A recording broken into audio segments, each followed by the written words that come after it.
Kontuen ganberak despopulatzeari buruzko txosten bat argitaratu du. Azken 30 urteotan, Nafarroako biztanleria 127 handitu da. Aldi berean, udalerri gehienek biztanleak galdu dituzte. Denak 5.000 biztanletik beherakoak baztan izan ezik. Biztanleriaren handitzea Iruñerrian gertatu da.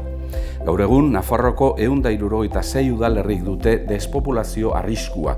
Guztien 171, Pirineo Aurre, Zangotza eta Lizarraldeko herriak dira. Gobernuak despopulazioaren aurkako ekimen batzuk martxan jarri ditu.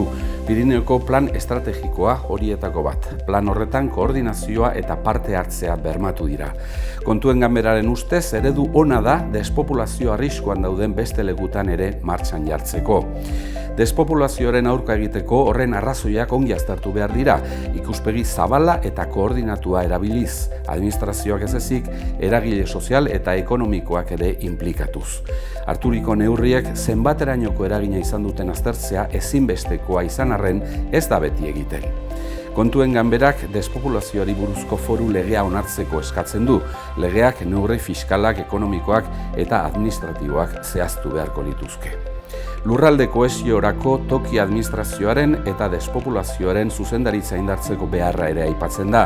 Departamentu horren zeregina da despopulazioaren aurkako neurriak koordinatzea, baina ez du horretarako behar adina langile. Horregatik ez du lidergorik izan Pirineoko plan estrategikoan, eta ez da parte hartu ere ekimen horretan.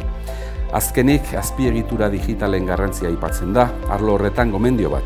Inbertsioetan zuntz optikarako kanalizazioak derrigorrezkoak izan daitezela, eta banda zabalak finantzaketa publikoa izan dezala, abiadura handiko interneta bermatzeko.